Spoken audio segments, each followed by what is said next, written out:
Praise the Lord. आप सबको आज शुक्रवार के दिन में आराध्य यूट्यूब चैनल में आपको स्वागत है। आइए आज प्रभु का वचन को ध्यान करेंगे।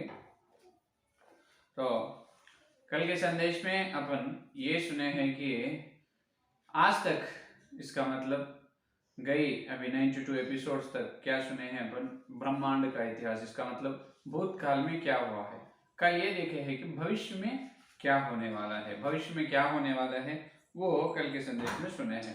तो भविष्य में 70 सप्ताह शुरू होने वाला है। पहला आधा सप्ताह मसीह की कलीसिया को और शैतान को जंग होते, और पहला आधा सप्ताह होने के बाद यीशु मसीह आकर कलीसिया को ले जाते हैं। बाद में यीशु मसीह जो भली पत्नी है दुल्हन कलीसिया को ब्याह करते हैं। फिर वापस दूसरे आधा सप्ताह में पृथ्वी पर आते हैं, जब यीशु मसीह ने लूसीफर का बेटा निम्रुद से युद्ध करते हैं। बाद में उसको अधोकुंड में डाल देते हैं और उसके बाद शैतान को भी अधोकुंड में डालते हैं।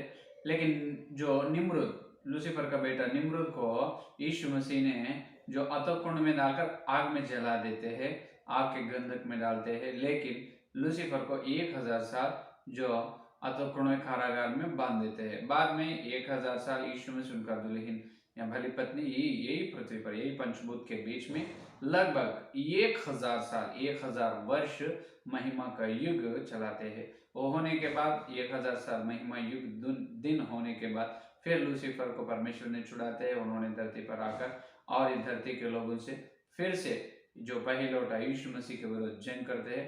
जब शाश्वत काल, जब अनंत काल के लिए यीशु मसीह ने लूसीफर को अधोकुंड में डाल देते, आग गंधक में, अधोकुंड में आग के गंधक में जला देते हैं। और जब अंधियारा का शक्ति और जो गिर चुके हैं देवदूताओं, दुष्ट आत्माओं, न्यूट्रल फोर्सेस सब पूरा कहाँ डालते, अधोकुंड में आग में डाल देते हैं यीशु मसीह। जब सारे ब्रह्मांड, सारे विश्व क्या होते हैं, विश्व में कहाँ भी कुछ भी परमेश्वर के विरोध एक न्यूट्रल शक्ति, कोई एक दुष्ट आत्मा, किसी पाप कुछ भी नहीं रहते, पूरी तरह से ठीक शुद्ध हो जाते हैं। यहाँ तक कल अपन सुने। तो आज अपना ध्यान जो है कि तो इतना विश्व ब्रह्मांड पूरा ठीक हो गया है, तो यही समय एक अद्भुत, एक शुभ कार्य होने वाला है। शुभ कार्य, एक अद्भुत घटना होने वाला है। वो घटना के बारे में आज अपन ध्यान कर रहे हैं। वही घटना है ब्रह्मांड का पुनरुत्थान, विश्व का पुनरुत्थान या विश्व का मृत्कोत्थान कह सकते। मृत्कोत्थान या पुनरुत्थान एक ही है। यह सुंदर घटना, सुंदर अद्भुत शुभ कार्य क्या है? मृत्कोत्थान। किनका मृत्कोत्थान? विश्व का, ब्रह्मांड का मृत्कोत्थान। तो ये कैसे होगा सुनिए। तो लूसीफर ने हर एक संसार, जो परमेश्वर जितने संसार को ब्रह्मांड में रचा है, हर एक संसार, हर एक सृष्टि में लूसीफर ने चले हैं। ये पहले ही बहुत बार अपन संदेश में सुने। लूसीफर को हर जगह पर उनको प्रवेश है। सारे परमेश्वर के पुत्र जहां जहां निवास है, महिमा के हर युग में लूसीफर ने चले हैं। लेकिन हर एक युग में पाप का प्रवेश तो ना हुआ, सिर्फ धरती में, सिर्फ पृथ्वी में पाप नियम प्रवेश हुआ। यहाँ पर पृथ्वी के राजा आदम और हवा ने पाप में गिर चुके हैं। लेकिन कोई भी, बहुत सारे सृष्टि में, सारे संसार में लूसीफर नहीं चले हैं। लेकिन ये पाप पुरुष लूसीफर ने वहां चले हैं, लेकिन वो संसार के कहां पर भी जो पाप प्रवेश नहीं हुआ। लेकिन ये पाप पुरुष चलने से वो मलिन हुआ। इसका मतलब कुछ न कुछ क्या है, गलतियां तो है, कुछ न कुछ गलतियां तो संसार में है। तो अभी ब्रह्मांड पूरा शुद्ध होना, एकदम स्वच्छ बनना है, एकदम स्वच्छ बनना है। तो ये कैसे है, ये ब्रह्मांड का शुद्ध कैसे होना है? ऐसा होना है कि नीति वचन देखिए 30वां अध्याय में याके का पुत्र आगुर भविष्यवक्ता ने ये कह रहे हैं कि देखिए नीति वचन 30वां अध्याय 4 का वचन देखिए। 4 का वचन में बताया है, सुनिए 4 का वचन। कौन स्वर्ग में चढ़कर फिर उतर आया? कौन स्वर्ग में चढ़कर फिर उतर आया? किसने वायु को अपनी मुट्ठी में बटोरा रखा है? हालेलुया। किसने वायु को अपनी मुट्ठी का मतलब ये है, मुट्ठी में बटोरा रखा है? किसने महासागर को अपने वस्त्र में बांध लिया है? और किसने पृथ्वी की सीमाओं को ठहराया है? उसका नाम क्या है? हालेलुया। और उसके पुत्र का नाम क्या है? यदि तू जानता हो तो बता। देखो कैसे बता रहे, यहाँ पर आगुर भविष्यवक्ता ने ये बता रहे हैं कि प्रश्न पूछ रहे हैं उसका और उसका पुत्र। यहाँ पर उसका मतलब कौन है? एलोहिम परमेश्वर। उसका पुत्र का मतलब यीशु मसीह। ये बड़े काम कर रहे हैं, स्वर्ग में चढ़कर उतर आए हैं और वायु को मिट्टी में बटोर रखा है और महासागर को वस्त्र में बांध लिया है। क्या ये बात उन्होंने क्या? परमेश्वर ने अभी जो पंचभूत में वायु है उस वायु को मिट्टी में भटा रखा है। मिट्टी में देखिए क्या मिट्टी में भटा रखा है। कैसे? और पानी को वस्त्र में बांध लिया है। पानी को क्या? महासागर, पृथ्वी पर जितना पानी है वो पानी को एक वस्त्र में बांध दिया है परमेश्वर। ये कैसे हो सकता है? ये सिर्फ परमेश्वर से हो सकता है। क्यों ऐसा करा है? ऐसा करते हैं कि परमेश्वर बहुत सारे युग चलने के बाद, बहुत सारे युग होने के बाद आते हैं, बहुत सारे युग को मिलाकर एक महायुग कहते हैं। उदाहरण के लिए इस पृथ्वी है, इस पृथ्वी पर आखिरी युग ये मानव जाति का है। इससे पहले बहुत सारे युग हो चुका है, ये अपन सुने हैं। तो इस प्रकार एक सृष्टि पर परमेश्वर ने जो किया, एक सृष्टि, उस सृष्टि पर बहुत सारे युग होते हैं। बहुत सारे युग होने के बाद वो सारे प्रारंभ से आरंभ आखिरी युग तक जो परमेश्वर ने किया एक सृष्टि में, प्रारंभ युग से आखिरी युग तक इस सारे युगों को मिलकर एक महायुग कहते हैं। एक महायुग कहते हैं। तो एक एक महायुग होने के बाद, एक एक सृष्टि में एक एक महायुग होने के बाद परमेश्वर ने ऐसा बढ़िया काम करता है कि वहां पर जो सृष्टि में रहते हैं पंचभूत, जो आकाश और पृथ्वी और पानी, वायु, आग, ये पांच पंचभूत है ना, उसको नए बनाते हैं। क्या कहते हैं? उसे फिर से नए बनाते, उसको नया करते हैं। देखिए, इसीलिए यहाँ पर ये कर रहे हैं कि परमेश्वर ने अभी क्या करे, मिट्टी में हवा को, मिट्टी में वायु को रख लिया है और महासागर पानी को वस्त्र में बांधे। इसका मतलब अभी मिट्टी में क्या है? वायु है। तो मिट्टी में वायु है, तो अभी परमेश्वर क्या कर रहे हैं? अभी पानी और पृथ्वी और आग और आकाश और एक चार को नए बना रहे हैं। क्या कर रहे? चार को नए बना रहे। एक एक महायुग होने के बाद परमेश्वर एक पंचभूत को उनके पास रखकर, उनके मुट्ठी में या उनके पास रखकर बाकी चार पंचभूत को नए बनाते हैं। ये है परमेश्वर का स्टाइल, ये है परमेश्वर का असली योजना, परमेश्वर का व्यवहार, चाल चलन ये है उनका। बड़े ज्ञान, देखिए कितने बुद्धिमान, कितने ज्ञानवान है अपने परमेश्वर। हर एक महायुग, बहुत सारे युग होने के बाद उसको कहते हैं महायुग। एक एक महायुग होने के बाद जो सृष्टि पर महायुग हो चुका है उस सृष्टि पर पंचभूत को फिर नए बनाते।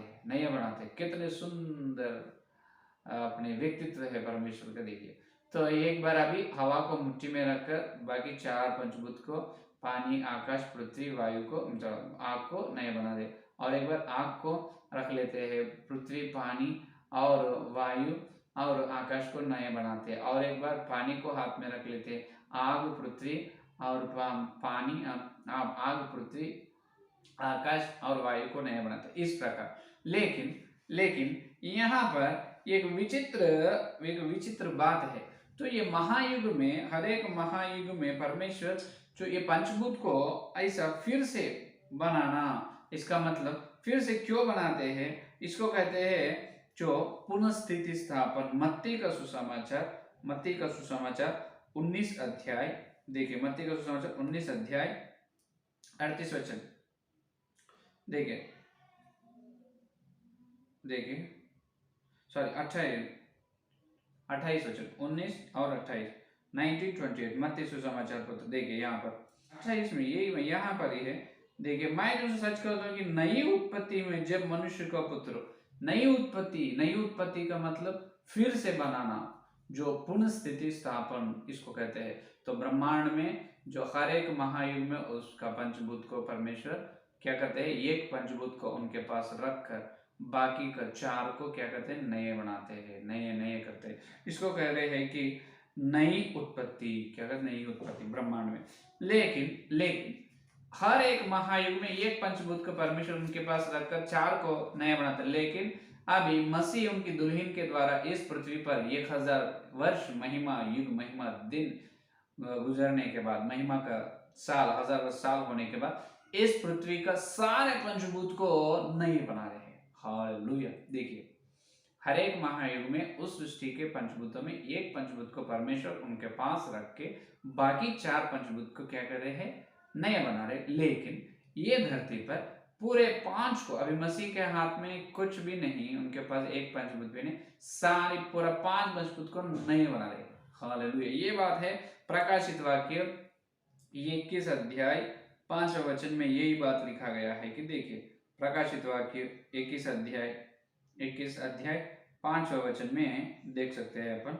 और जो सिंहासन पर बैठा था उसने कहा, मैं सब कुछ नया कर देता हूं। फिर उसने कहा, लिख ले, देख, मैं सब कुछ नया कर लेता हूं, क्योंकि यह वचन विश्वास योग्य और सच्चे है। देखो, मैं सब कुछ नया, क्या नया करते हैं, पंचभूत को क्या कहते हैं, परमेश्वर पंचभूत को नया करते हैं। ये कितने असाध्य की काम है, सिर्फ परमेश्वर को ही साध्य होगा। पंचभूत को नए कर रहे हैं। जैसा अपने को पुराने नियम निकालकर अपने अंदर से, पाप नियम से अपने को आत्मिक नियम परमेश्वर दिया है, फिर से अपन जन्म लिया है, उसी प्रकार एक पापी इंसान को परमेश्वर कैसे नए बना रहे, उसी प्रकार इस पंचभूत को इस धरती पर है। अभी ये आखिरी युग है ना, मानव जाति का, ये होने के बाद 1000 वर्ष महिमा का युग यहीं पर थे। 1000 वर्ष होने के बाद यही पृथ्वी का सारे पंचभूत को, 5 पंचभूत को, धरती, आकाश, पानी, हवा, आगे, 5 पंचभूत को परमेश्वर फिर नया बनाते हैं। तो यहाँ पर एक विषय आपको मैं बताना चाहता है। यहाँ पर पंचभूत को नया बनाने का मतलब यह है कि पंचभूत को नया बनाने का मतलब उसका आत्माओं को नहीं, सिर्फ ये पंचभूत को जो शरीर है उस शरीर को नया बनाता है। हालेलुया। क्या कहते हैं, तो यहाँ पर नया बनाने का तो पंचभूत को आत्मा है, अपन सुने ना रोमियो की पत्री में, तो यहाँ पर पंचभूत को क्या है, पंचभूत को आत्मा है। रोमियो की पत्री 8वां अध्याय में है, पंचभूत पूरा आशा से है, जो क्योंकि परमेश्वर के पुत्रों की, इसका मतलब यीशु मसीह का कलीसिया को जब छुटकारा मिलते है तब पंचभूत को भी छुटकारा मिलेगा, क्योंकि लूसीफर के हाथ में है ना। तो इसीलिए सुनिए, पंचभूत को आत्मा है, आत्मा को नहीं करते हैं सिर्फ, लेकिन ये करते हैं कि पंचभूत का शरीर को नया करते हैं परमेश्वर। हालेलुया। क्या करते हैं, पंचभूत का शरीर को नया बनाते। ये कितने सुंदर बात है।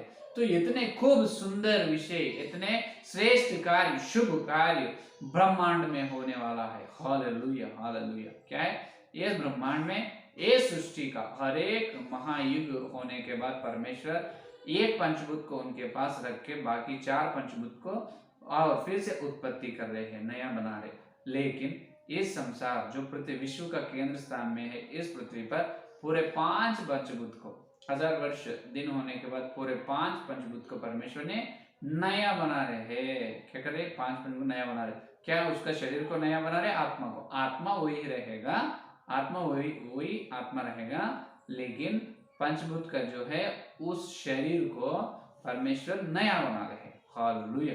ये है ब्रह्मांड का या विश्व का मृतकोत्थान, विश्व का पुनरुत्थान। इसका मतलब उसका पुराने शरीर, पंचभूत का पुराने शरीर खत्म हो जाता है, नए शरीर पा लेते हैं पंचभूत। हालेलुया। समझ, अपन जैसा यीशु मसीह के दिव्य आगमन में ये मिट्टी का शरीर छोड़कर महिमा शरीर पाते हैं, उसी प्रकार 1000 वर्ष साल होने के बाद ये धरती का पंचभूत को, जो पुराने शरीर है वो पुराने शरीर परमेश्वर निकाले तो उसको नए शरीर देते। क्योंकि इससे पहले इस संदेश आरंभ में सुना है, हर सृष्टि में लूसीफर नहीं चले हैं, लेकिन लूसीफर चलने से हर सृष्टि में पाप नियम का प्रवेश तो न हुआ, कुछ न कुछ मलिनता उसको लगे है, कुछ न कुछ गंदी उसको लगे है, तो गंदी को साफ करना ना, गंदगी को, इसीलिए अब धरती को भी, पंचभूत को भी गंदगी फैले है। तो इस मलिनता को इस प्रकार निकाल, उसको पुराना शरीर खत्म करके नया शरीर पंचभूत को परमेश्वर दे रहे। इसको कहते हैं विश्व का पंचभूत का मृतकोत्थान। हालेलुया। पंचभूत का पुनरुत्थान। हालेलुया। समझ में, यह है परमेश्वर का अद्भुत सुंदर काम। कौन कर सकता है, बहुत लोगों को यही नहीं मालूम। पंचभूत को शरीर रहते हैं पास्टर, पंचभूत को शरीर है, आत्मा है, तो उसका शरीर निकाल रहे हैं, नया शरीर दे रहे हैं, आत्मा वही रहेगा। कि उसका शरीर को मलिन है, आत्मा को नहीं। पंचभूत, क्योंकि पंचभूत पहले लौटा यीशु मसीह का बात सुन के लूसीफर के वश में गए। यीशु मसीह आज्ञा न दिए तो लूसीफर की आत्मा नहीं चलते थे पंचभूत, है या नहीं? तो परमेश्वर की आज्ञा से लूसीफर के थोड़े दिन नम्र रहे, लूसीफर के वश में गए पंचभूत। अब परमेश्वर उसको छुटकारा दे रहे, छुड़ा रहे हैं। हालेलुया। पुराने शरीर निकल कर नए शरीर दे रहे। ये है पंचभूत का मृत्युत्थान। ये बड़ी शुभ कार्य, श्रेष्ठ कार्य। उसके बाद नवीन जो नए बनाते ना, तब नए सृष्टि और करते हैं परमेश्वर। नए सृष्टि, नए लोगों को निर्माण करते हैं। यीशु मसीह और उनका पत्नी दुल्हन दोनों मिलकर ये नए पंचभूत, यही सृष्टि पे नए पंचभूत कहा थे। यही सृष्टि में जो नए बनाते ना, नए शरीर देने के बाद उस नए पंचभूतों के द्वारा नए नए सृष्टि, नए नए इंसानों को, नए नए महिमा के लोगों को परमेश्वर उनके बलि पत्नी महिमा के युग में करते हैं। वो महिमा संसार, वो किताब में, वो पुस्तक में मैं बताया, आप देख सकते हैं। समझ में? ये है आज का संदेश। सो इस संदेश पढ़ने के लिए प्रार्थना करें। Hallelujah, hallelujah. धन्यवाद, धन्यवाद, धन्यवाद। यीशु मसीह आपको दिन, इस शुक्रवार के दिन प्रभु तुम भेजे तुम्हारे सत्य संदेश के लिए धन्यवाद करते हैं प्रभु। अभी तक जितने लोग इस संदेश सुने और सुनने वाले हैं प्रभु, हर एक के अंदर प्रभु संदेश को फल फलाओ प्रभु, फल फलाओ प्रभु। हे प्रभु, तुम्हारे अद्भुत श्रेष्ठ ज्ञान बुद्धि के लिए, ज्ञान के लिए धन्यवाद, धन्यवाद करते हैं प्रभु।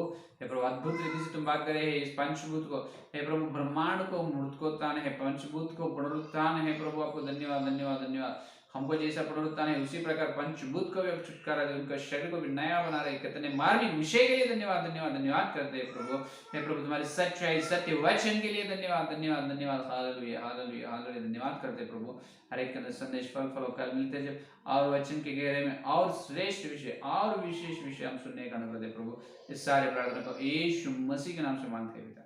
आमेन, आमेन, आमेन। परमेश्वर का प्रेम, पवित्र आत्मा के सहभागिता यहाँ दिन लेकर प्रभु आने तक सारे भक्त उनको विशेष रूप से हर दिन सत्य संदेश सुन रहे हैं उनको सदा साथ रखेगा। Amen, amen, amen. Praise the lord. धन्यवाद। कल मिलेंगे।